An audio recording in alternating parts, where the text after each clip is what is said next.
Well, you've got to say, what do you like doing the most, right? Because you can, I have like a love, like, half must do, nice to do mindset. And I categorize these things as I go through my crazy notebook. And it's like, what can I and only I do? B, what is important, but somebody else can do? C, what's crap that doesn't even need to be there at all? That's just getting in the way, and you go and you start to categorize. And what happens is you naturally start to put off the things that you don't necessarily enjoy doing. You'll do it because, you're the entrepreneur and eating dirt is part of the job. And so you just do what it takes to make it happen. But is it serving the business in the best way? Do you have the resources available to bring somebody aboard or put somebody in a position that can serve the business in a better way? Meaning, if you realize that you're not a good people manager, meaning that you don't like sending them emails 48 hours ahead of a meeting with a documented agenda, and Right. you don't like spending that half an hour super efficient and precise, and you don't intrinsically love the joy of seeing somebody, walk out, or the walk out like happy, or the pain sometimes of like growing yourself in the moment, because you have to have lots of hard conversations in that setting. If you don't like those things, you might not be a great manager. You might be a great leader. You might be able to inspire. You might be the entrepreneur. You might be able to walk in and rock a mic, and everybody gravitates towards that. But who's the person that's integrating for you? Or vice versa. If you are the integrator, who's out selling the business? Who's out showcasing? Who's out communicating the business? And this Rocket Fuel book, I thought, was a great model around putting a visionary and an integrator in place. So now, no longer do we have co-CEO that get co-decision-making powers. We have CEO, okay, responsible for leadership, management, accountability. And then we have visionary that the CEO rolls to directly. Now, here's the unique thing.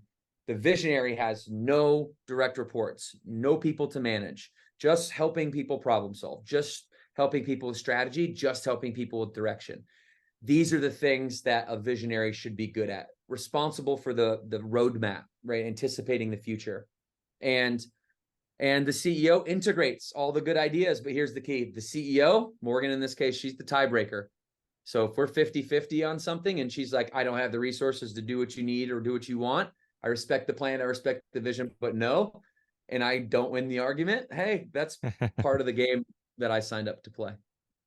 Yeah. Now, if you're a listener who didn't quite catch this, Morgan is Devan's wife, right? So you're looking for, where's this CEO, where's this integrator that's going to take the vision and integrate it successfully across our organization. How did you figure out that she was the one? So how did you? I Well, mean, obviously you know your wife very well, but like, yeah. what was it? What were the signs that just told you like, well, we don't need to go any further than my wife Morgan because she can do this? Well, like I said, I had been manufacturing this for 3 years. I planted that seed 3 years beforehand when I first realized it, but only with her. And I told her that, hey, I envision this for you. Like here's the trick about this, right? Like I couldn't gas her up. Like, she's just really talented. It would be irresponsible of me if, my brother or my best friend or my wife or somebody, because we're a very family-based organization. I mean, like, we can talk about that, but it is like very family-based. I mean, to the point where half our office is like couples. And and she was just really good at it. I mean, best question asker in a conference room in a business setting I've ever seen in my life. And growing this fast, I've had to sit with a lot of people that can negotiate, and just a bulldog when it comes to getting things done and negotiating and standing her ground. And and obviously caring about the brand, right? It was the perfect storm of things. And to add a cherry on top, and this isn't even close to a reason why she was earned the CEO seat, but now to put Morgan as a female representing an organization whose membership is 90% female was just the added cherry on top. And our culture was so proud of that. Right? Mm. And not gonna lie, it's hard for me. you know, to be able to give that seat up and have to step back. And I'd had a couple months there probably where I was just like,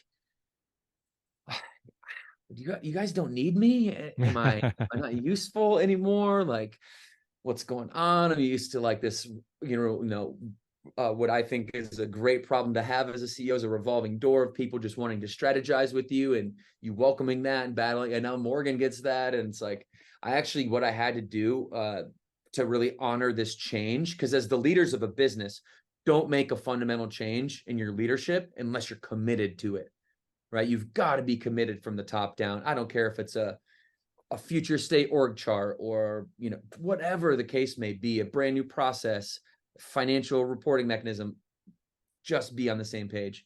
That's always really important for us. And so, I started really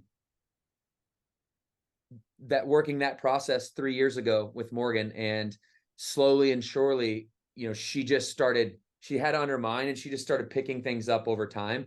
And by the time she got in even close to it, she was already walking, already talking, already behaving like the CEO of the business. And, I had to stay home. I stayed home rather for about 3 months just to honor that. That's where I was going with that last point. Sorry, I lost you. I stayed home for like 3 months just to honor that. I was in and out of the office, but not because if that didn't change, if I was still here every day, the behaviors wouldn't change. And so, and fast forward, we hit our 2 biggest back-to-back record months in May and June this year. 18.7 million being the biggest one, and Morgan led the way there. And it's really, I'm super proud of her. It's really cool mixed emotions because it's like her business partner, right, wants to be proud of her, husband wants to be proud of her, the father of her children wants to be proud of her. And so just a lot of different hats that we all wear. Watching her lead the way is amazing.